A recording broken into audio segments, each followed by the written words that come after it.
Well, there's other sports besides hunting, you know.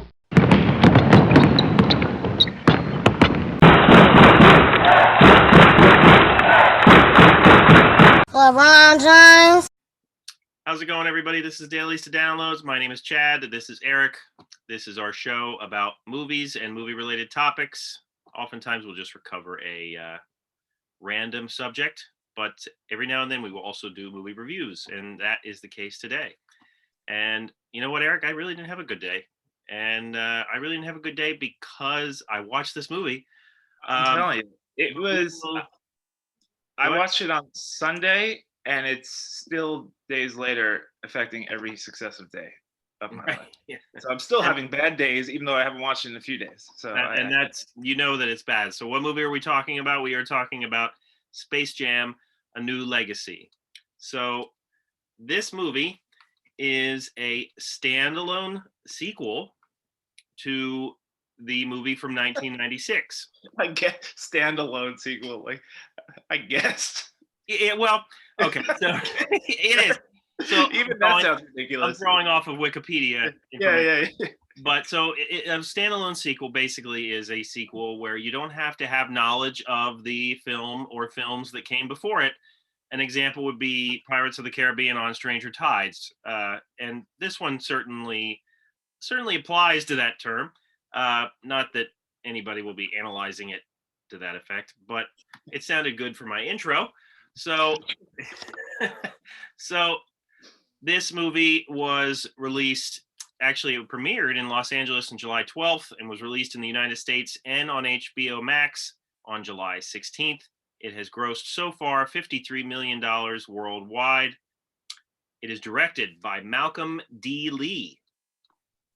And the plot concerns a rogue state-of-the-art artificial intelligence called Al-G-Rhythm, who kidnaps basketball star LeBron James and his son, which then forces LeBron James to take part in a athletic event of sorts. Basketball, to be precise. Basketball of sorts as well. I don't know what you would call it, but yeah. Yeah, well, we'll get there. And he teams up with the Looney Tunes.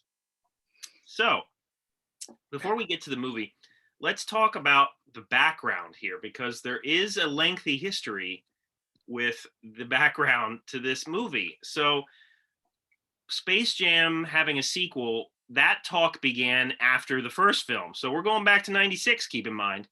And Joe Pytka directed that original film. He would have returned to direct a sequel. However, after years and years of on-again, off-again talks, all the deals fell through. Michael Jordan was going to return, possibly, but he didn't want to do that. They were going to do spin-off type sequels with other athletes, including race car driver Jeff Gordon, Tiger Woods, and Tony Hawk. None of those deals actually went through.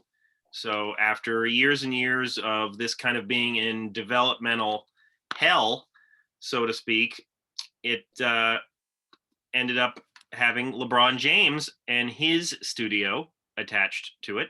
So one of the ideas for a sequel that was going to have Michael Jordan in it, which I found to be interesting, was a new villain called Berserko, which was an alien villain who had planned to be voiced by Mel Brooks. And as I said, Joe Pytka would have returned to direct that, but Michael Jordan didn't agree to be in the sequel, and that was that. So without a star at the time, it just kind of languished. And I think it would have been interesting to see what this franchise would have looked like. And I imagine some of these might have been like direct to video sequels if they had starred people like Jeff Gordon and Tony Hawk, and maybe not Tiger Woods. I mean, there was a time when he was, certainly a big star, but it would have been interesting to see what would have happened if it had explored those avenues. So some of the workings of the sequel would end up becoming Looney Tunes Back in Action with Brendan Fraser, which I have not watched since then, but is I think a little bit underrated. Nevertheless. Yeah, I think that's we won't go too far ahead, but I think WB Joe Dante is one of the only people I feel like who appreciates and knows how to use the Looney Tunes for this kind of a thing. Right. And that's probably why they don't want that kind of director. You know, Right. he's the only one that I feel like, anyway, yeah. So here we are, and I didn't expect to watch this movie right away. I really didn't. This was just kind of a sudden topic that we decided to discuss here. But I was like, all right, I'm gonna watch it, and I'm gonna dive into it, knowing that there are already on the surface going to be issues with this movie. The main one of which is the fact that it stars LeBron James. Now, why did he become attached to this? Not just because he's a basketball star, but because he had received some positive reviews from Trainwreck, which he was in. So that was kind of a catalyst of sorts that brought him here. But like him or love him or hate him, LeBron James is a polarizing figure in basketball. And at the time of the original Space Jam, Michael Jordan was not. Like, if you didn't like the Bulls, maybe you didn't like him, but everybody, I would think, most people anyway, uniformly would respected his talent enough to buy into why that movie was made. Now, obviously, that movie was a fictional kind of bridging of the gap of his leaving basketball, pursuing baseball, and returning to basketball. So there was a little bit of a setup there already. But the point is, Michael Jordan and LeBron James and how they're viewed are different. So anyway, that's our setup. But Eric, maybe you loved this. What did you think of it? I did not love it. I mean, I also, to be fair, like went in with very low expectations because I also think the original Space Jam kind of sucks. To be fair, I mean, I'll give credit LeBron. Like I think LeBron in Trainwreck is actually pretty good. Oh yeah, no, I agree. Yeah. I thought he was fine in yeah, that. yeah. Michael Jordan is not great as an actor. He chose the right profession. Not that needs to matter for a movie like this. But it's just funny watching this Space Jam 2, I'm gonna call it. And just seeing how all of LeBron's say charisma or what have you is like taken away. Right. It's very wooden and line reading like, and much like in the original Space Jam, the main characters playing themselves, but their families are played by actors. Right. And I don't recall, I don't know exactly how accurate it was in the original Space Jam. I know that was a nice normal suburban house that Michael Jordan probably. Okay, I'm gonna cut you off because that was honestly the first note that I made when I started watching this sequel. And but before I get there, so the acting wise, you're exactly right. Michael Jordan was certainly not a Oscar star in the making with that original movie. However, it was how they used him. Like when they did use him, you could tell that he wasn't an actor. But they didn't give him a lot of lines. They surrounded him with really talented actors. Bill Murray, Newman, because I forget his name off the top of my head. Wayne, yes, Wayne something or other. Yeah, the guy from Jurassic Park. Wayne Knight. That's Wayne what Knight. it is, Wayne Knight. But so they surrounded him with other people, and they didn't give him a lot of lines, and they gave the Looney Tunes a lot to do, which is, wink, nudge, not what happened in this case, I would argue. But there's a little bit of difference. But as far as the first scene, what do you see? You see LeBron James in his mansion, whereas in the original, Michael Jordan was given a normal suburban house. Now, nobody in their right mind. Which was very strange in that. Well, nobody in their right mind thinks that Michael Jordan lived in that house. However, if you see him on a normal level, you're not automatically distracted or having thrown in your face the fact that this is a person that has millions upon millions. But they didn't do that here. They went with, we are going to show you LeBron James in his mansion with the elevator and the automatic ball return and all this stuff that no normal humans have, which I think was a mistake, because I think that you needed to relate to him at least superficially on a lower level. And I think that that's something that they wisely chose to do with Michael Jordan and his family in the original movie. So that's maybe nitpicking to some, but to me it was like right away you're like, okay, wait, this is a guy that has millions of dollars, and this house that most people will never have. So anyway, you can go ahead with what you were saying, but it was just you mentioned it because that's one of the things I noticed right away. Yeah, I mean, I actually, in that regard, I guess I don't know if I'd say I appreciate that, but at least like, because I always thought that was such a big joke in the original one. That like, here's this guy who has millions, and like we're trying to act like he's just like, but also we're not, because then we're also having him still play Michael Jordan, so it was like very confusing to me. What about his dog, Charles? Bulldog Charles in the the dog, yeah. I'm Michael Jordan is a normal blue collar. Michael Jordan has closets that are larger than that house in his original film. It's true. Yeah. So I mean, I didn't mind that. I mean, I also, I'm not sure. Like, I'm not sure if they like LeBron is a polarizing figure in the same way. Like, I think also with Michael Jordan, the whole thing was that like, and now he's trying to correct this a little bit, I think. But like the whole Republicans also buy shoes thing. Right. And so he didn't speak out against things. Right. So like, which he got a lot of flack for. And now he's sort of reverse course. Where I feel like is it like when you say polarizing, do you mean like, because I feel like this movie also opens up with him going against the whole shut up and dribble against the Fox News cohorts and all the, I guess by polarizing, I guess I just meant that he's more of a love it or hate it athlete. Like, there are people that really, really love LeBron James, and then there's a lot of outspoken people that really don't like him at all and are constantly comparing him, rightly or wrongly, to Michael Jordan. So I think I wonder where that comes from, that hatred. I mean, yeah, it's weird because he's definitely the second best player. I mean, depending on how I mean, it seems like, yeah, I don't know how. Yeah, I mean, it's just and it's also like I think they do play up a little bit too much that like people are upset that he would like switch teams, go from like there's like Miami Heat jokes from like that were cool in like 2011, right, recycled in this movie, things like that. You know that this movie was made over a long period, I think, and also the fact that like they did those jokes. I mean, it would have been better if he took part in them. Like, it was all jokes kind of made around him, really. I mean, if he was going to poke fun at himself, like, I say dive in head first, but I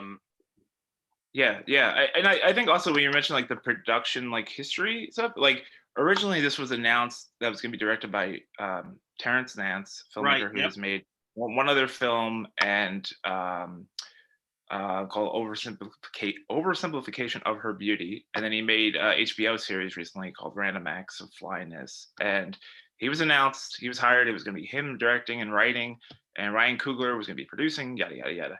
And then after like September time range for him, that's the amount of time that he was on board, and he left due to creative differences. Yeah, I think it sounded like he was kind of fired. However it sounds like the more you read about it, seems like he was like, I think that's also when we talk about the Marvel stuff, like they hire someone who's like very indie, and then they're like confused that they're going to bring an indie mindset to it. But so I would think say that also, if it is due to creative differences, I mean, you can kind of see why. Like, if your movie is basically becoming an infomercial for HBO Max, then you're going to have some issues, because I'm pretty sure he didn't bring those things to the table when they were going over storyboards. You know what I mean? Yeah, exactly.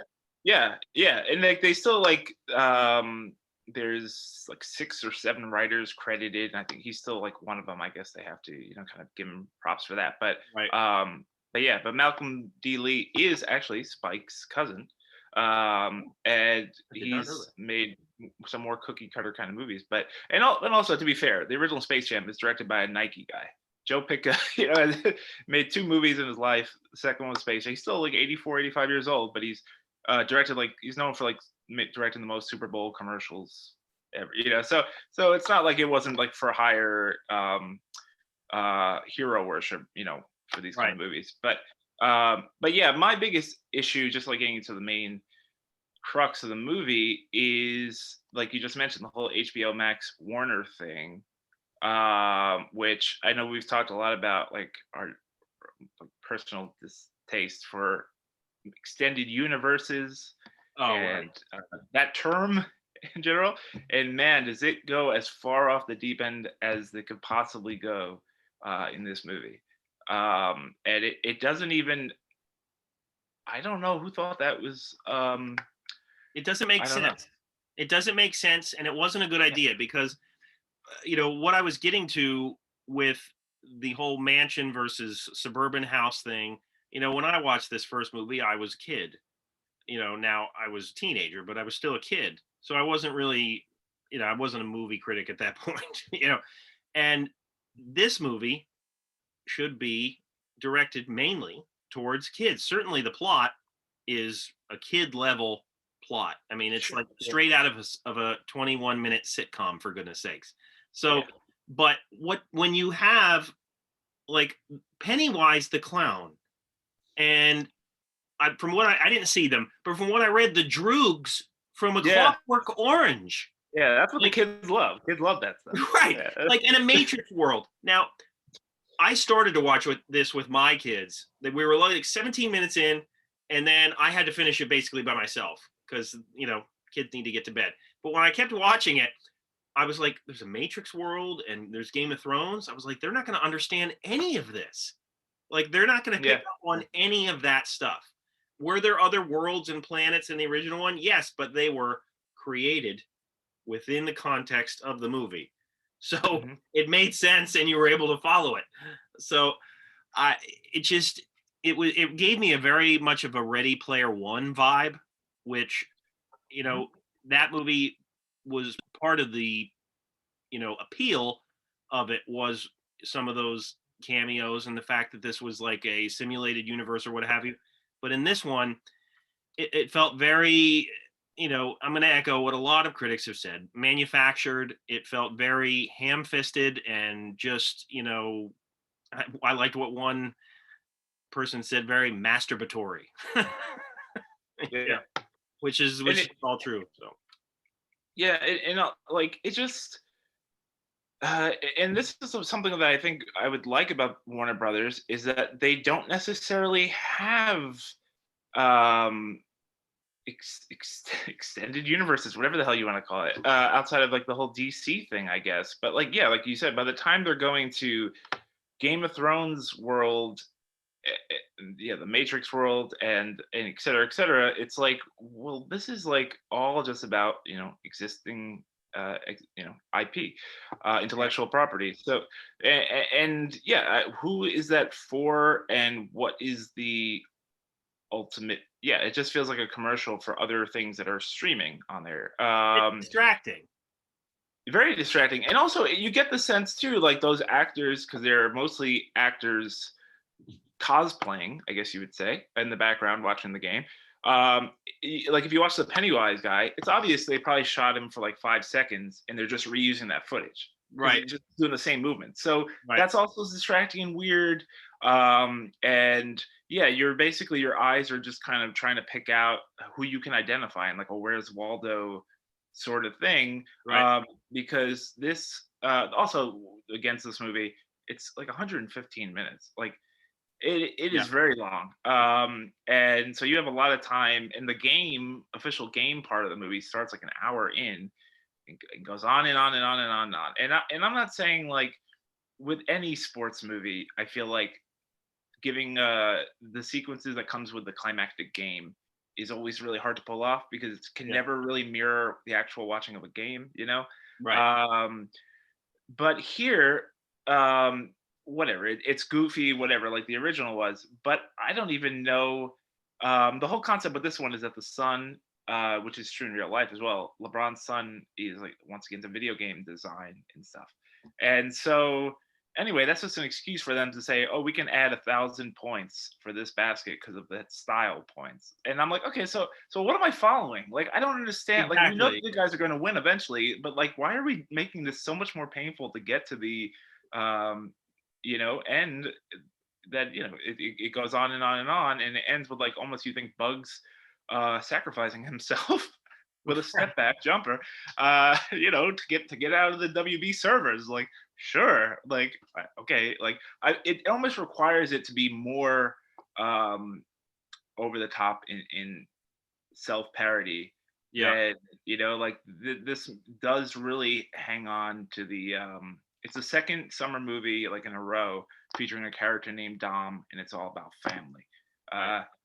And like there's so much of the father son, you never let me be who I want to be stuff, and it's like, oh my god, you guys it needs to be How more many times have we self-aware. seen that on television? Like countless times. And yeah, like what you were saying about the game, like it's almost like they make up the rules as they go along.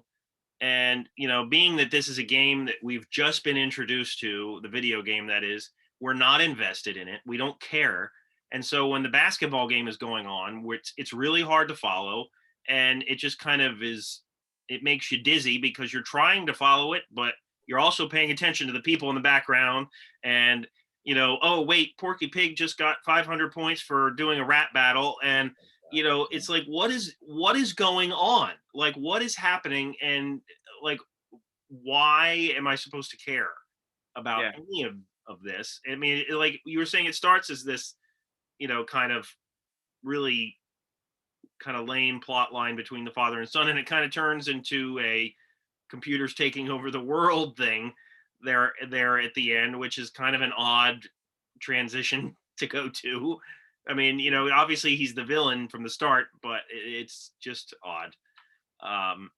And Yeah, and he's I mean, and that's what I think in terms of like being a little bit more self-aware. Like Don Cheadle, who plays the great Algae Rhythm, Don Cheadle has been in many Warner films, like the franchise Ocean's 11, and he was on an episode of Fresh Prince of Bel-Air, Warner Brothers property. yeah, Maybe have those characters come into it since you have Don Cheadle playing the role. Like there, if you were gonna lean into this WB catalog thing, you could do so much more than the lazy I'm gonna recite the line from Training Day, King Kong don't have, right.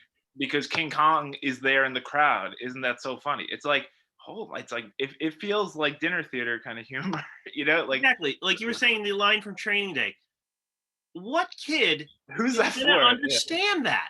Like, I would have chuckled, but like, I mean, this is why you have to respect what Pixar brings to the table sometimes. Like, even if you don't love every single movie that they bring out, the fact that they're able to emotionally appeal to both adults and children while not alienating either audience totally, you know, deserves some respect, because here is an example where it's not done right.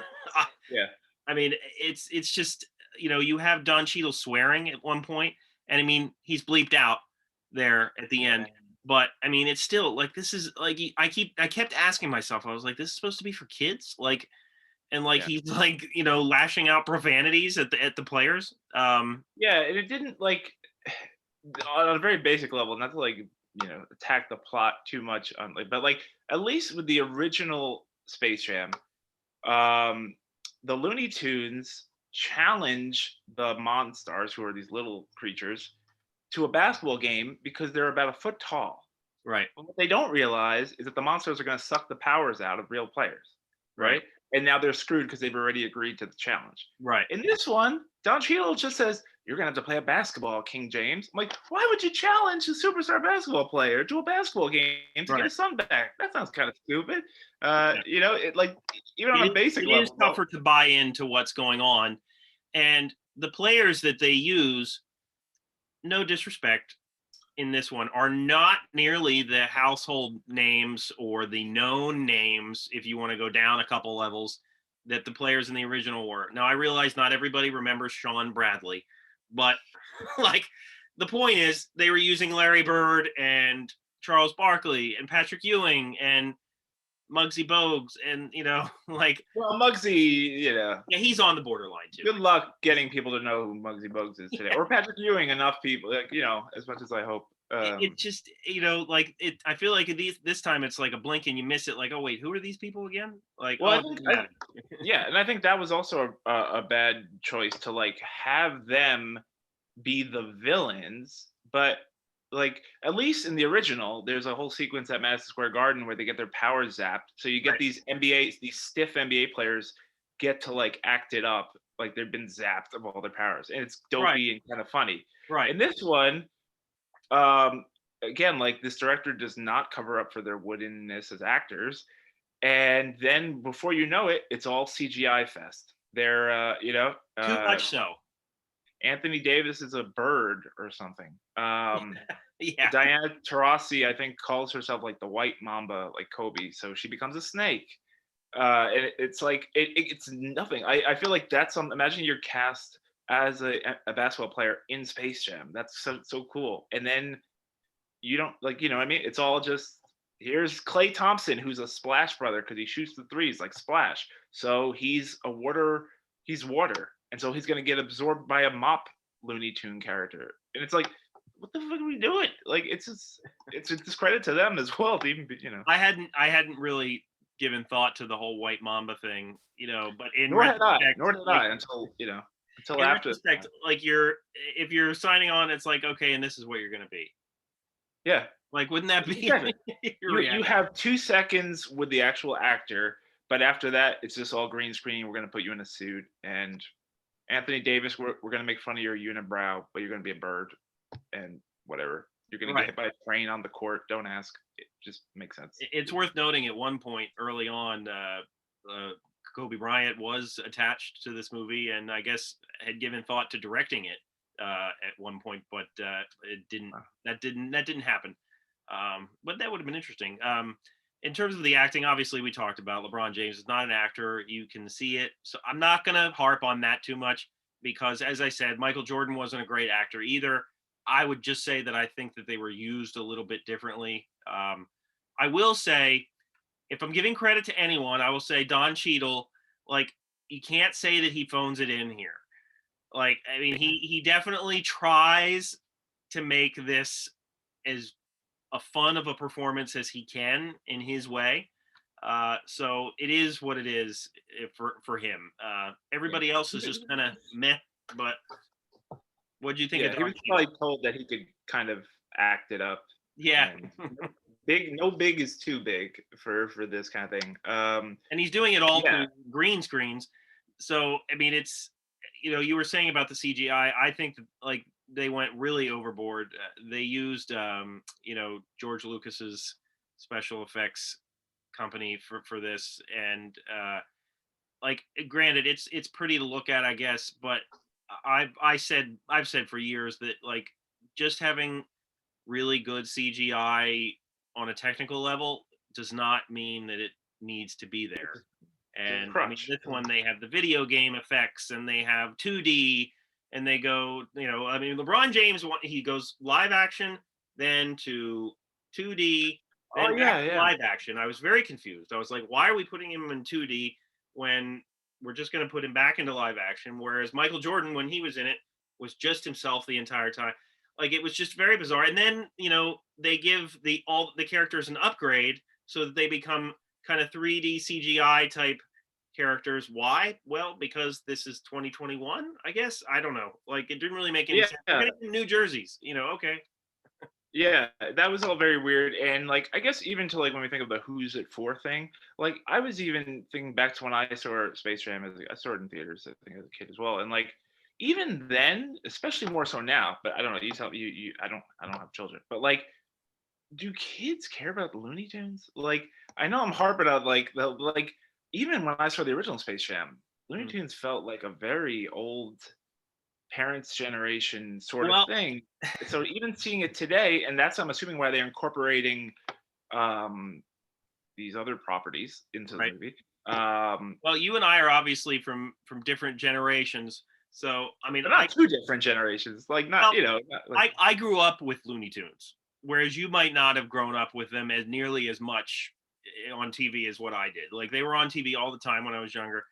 So I mean, obviously, I liked them a lot. Now, I have shown my kids the original Space Jam, and they liked it. They obviously didn't know a lot about Michael Jordan at the time, nor did they know all the background minor Looney Tunes characters that were in it, but they enjoyed it for what it was, And this one, I don't know if they're even going to finish it. They haven't asked me about it since. So They're just really upset that they canceled Pepe Le Pew. They're just very upset, and they're like, "Damn this new establishment!" No, I'm giving it one less star because you reminded me that Pepe Le Pew is not in it. not in there, not in there. But yeah, I don't know. To me, it feels like very what would you say, like Catskills, Jackie Mason kind of humor, and Bugs with the cigar. It just feels like a Don Rickles. I've had to introduce them to some of these old cartoon characters. For instance, I mean, not just because there was a movie out. I have a lot of old cartoons on DVD and stuff, and I've been showing them Tom and Jerry, and they really like Tom and Jerry. And I have no problem. HBO Max, there's a brand new film of the Tom and Jerry right. that came See, out they 2 haven't months watched ago. that, but they have watched some of the classic cartoons. And I have no problem showing them some of these characters if I'm passionate enough about it. Like, I'm not going to shove it down their throat, certainly, because I realize they're going to be into different things. But yeah, you're right. The point is, Bugs and Daffy are not nearly as, mainstream as they once were. I'm sort of surprised they didn't do like LeBron teaming up with the DC universe to play basketball. Batman and Superman. And they flirted with that. They do. They flirted with everything in this movie. I mean, yeah. They kind of think, and I don't know. I guess, but in a good point to the whole having him be a 2D animated character. I thought maybe they did that as a way to like cover up for some of his stiffness, perhaps. And so I thought that too. But then they went back to it, so I was like, okay, well, whatever. But they go back to it, I guess, when he actually has to do the physical basketball stuff. I guess, so it did feel somewhat strategic, I guess, for that. Of course, not in the actual plot. They don't explain any of it, but I mean, and just to the whole Joe Dante thing, like I was thinking, okay, he's the only person that could really use Looney Tunes on a live action thing well. And then, but I'm like, whatever. They probably don't. WB probably doesn't remember. And then you have the Gremlins show up for half a second in this one.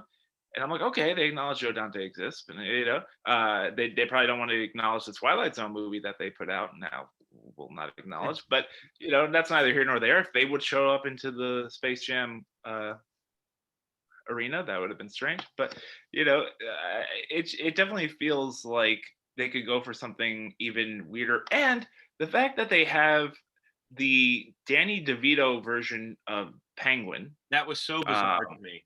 Yeah, and but Danny DeVito did the voice of the main bad guy in the original Space Jam. That's right. And this is not hard. I'm not even a big fan of these things, and I'm making these connections in my head as I'm watching it. It just seems like you like they say you only had one job, right? It's like it seems like a lazy catch all, if you will. And spoiler alert: the Monstars do make a cameo appearance. Yes, which I will admit I thought it was funny when they were disappointed. But yes, and another cameo that happens in this I hated. This is because of Ryan Coogler being on board, right? But so for a moment, even if deep down, so they flirt with the idea that Michael Jordan is going to come and help LeBron James in this, and for a moment, even though it never crossed your mind that you couldn't see the joke coming from I could see the joke coming, but for a moment you're like, don't tease people with who they prefer.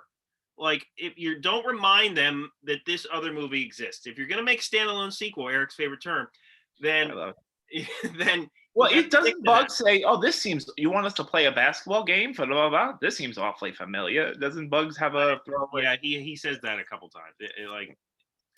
So yeah, I didn't like it. But it's Michael B. Jordan shows up. Right, and it's why? Because that's his name, Michael B. Jordan. That's the joke. That's all, folks. Knee slapping laughter. Yeah.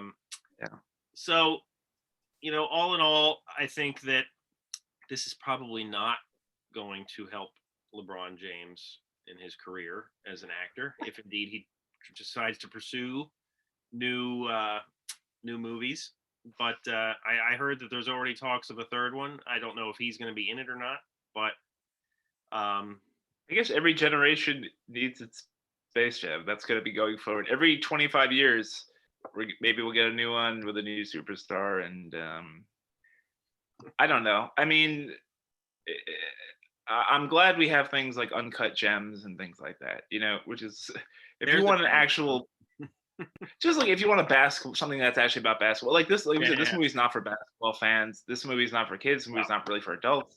I don't know who this movie Right. is for. Right. I'm happy that Steven Yeun got a paycheck. I'm not sure Yeah. why. He's not guilty, but he has to do community service for saying yes to this movie. Yeah, I don't know. It's just Sarah Silverman found something to do. Yeah, there's a whole thing with the WB lot, and LeBron has I guess an agent who's searching for him. Right. It's very weird. It's all very strange. Yeah, and like I mentioned earlier on, they don't really use the Looney Tunes that well. If you are going to reintroduce them to a younger audience, I think that there's a better way to do it here. You get tastes of of Daffy and his humor. Like I always preferred Daffy. I always liked his brand of humor, but you don't really get a sense of why they are so funny. You just kind of get brief glimpses of it. And Marvin the Martian certainly has a bigger role. He was only the referee in the first one, but he's over since 1996. He has certainly gotten more popular as a character. But anyway, he's in it a little bit more, a few more minutes for Marvin the Martian. Next time, he might be a main character. So absolutely, yeah. And someone else had mentioned that I feel like they almost needed to have taken like the Lego movie approach. Maybe go for something that's a little bit more irreverent. right. Who got Lord and Miller, those two directors and stuff. Right. Something a little bit outside the box, but obviously with the filmmaking team they chose, they did not want to do that. So Eric, what would you give it? Thumbs up, thumbs down? 10 out of 10. No, thumbs down. I can't even think of really. I think the original Space Jam is at least fun to watch as like a time capsule. Yeah. Too. So I'm glad you brought that up. But go ahead, finish your thoughts. You reminded me of another point. Yeah, I was gonna say, like, I never would have really said this without seeing this one, the new one, but like, Space Jam really does miss like a Bill Murray. You know, I never would have thought that, but like, it really does need some like wisecracking comedian who is kind of calling out how kind of dumb this is in a lot of ways. Right. Yeah. Like, and Bill Murray was like the tongue-in-cheek guy in the first one that kind of brought it back down a little bit, even despite how like I mean, one of the words you used earlier was like dopey and goofy, and like it is all of those things, and I think that that's what Bill Murray brought to the table.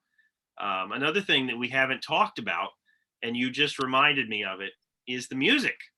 So I came across today just by chance the Rolling Stone review of the soundtrack, which the title of the review is Space Jam: A New Legacy soundtrack is an insult to children.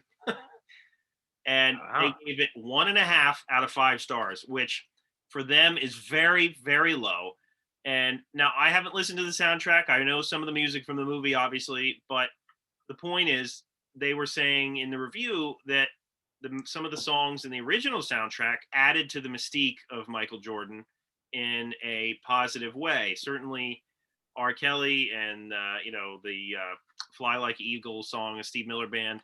Like there was a lot of good songs that you remember, as you talked about, like being a time capsule, that added to the movie in a way, because music can be a very important factor to a movie. And I would say that the music is a non-factor in this movie.